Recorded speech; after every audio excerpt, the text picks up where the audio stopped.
நம்ம வந்து சாப்பிட்ட உணவுகள் வந்து சரியான முறையில் செரிமானம் ஆகி கழிவுகளாக வெளியே மலமாக போய்விட்டால் உடம்புல வந்து வாயு வாதம் உற்பத்தி ஆகாது. சரியான முறை கழிவு வெளியே ஏறல அப்படின்னாக்க என்ன ஆகுனாக்கா அதோட உடம்புக்குள்ள வந்து அபான வாயுன்னு சொல்லுவாங்க சித்த மருத்துவத்துல. தசவாயுக்கள் வந்து அபான வாயு. இந்த அபான வாயு உள்ளுக்குள்ள இருந்து கார்பன் டை ஆக்சைடு அந்த வாயு சூடு வாயுவாக மாறி என்ன பண்ணி எந்த இடத்துல பலவீனமா இருக்குதோ அந்த இடத்துல உட்காந்து வந்து நமக்கு அது வலியை கொடுக்கும். அதைத்தான் நம்ம வந்து வாதங்கிறோம். இன்னைக்கு உருவாகுது ஒரு 4-5 நாளைக்கு வாயுவா இருக்கும். நம்ம பூண்டு, பெருங்காயம், ஏலக்காய் இது போன்ற மருந்துகள் செய்து சாப்பிட்டு வெளியே ஏறினுச்சுன்னா பரவாயில்ல. ஏறாத பட்சத்துல அது ஒரு வாரத்துக்கு மேல அது உதாரணத்துக்கு இந்த முட்டி இந்த இடத்துல இந்த C3 C4 இருக்குது. நம்ம வந்து மலம் கழிக்கும் போது இந்த பக்கம் தான் வாயு வந்து இங்கே ஏறும்.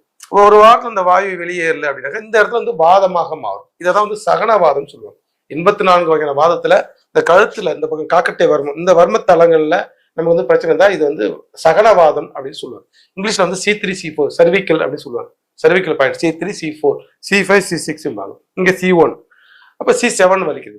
இந்த இடத்துல வந்து சகனவாதமாக மாறும். அப்போ ஒரு வாரத்துக்கு மேல் இருந்த அந்த வாயு தான் வாதமாக மாறும். அப்ப அந்த வாதம் என்ன பண்ணும் அடுத்தடுத்த ஸ்பிரிட் 33 இடத்துல கீழே பாயிண்ட் இருக்குது. 33 இடங்களும் அடுத்தடுத்து பாதங்கள் வந்து L4 L5 எல்லா கம்ப்ளைண்ட்டுமாக இது வந்து மாறும்.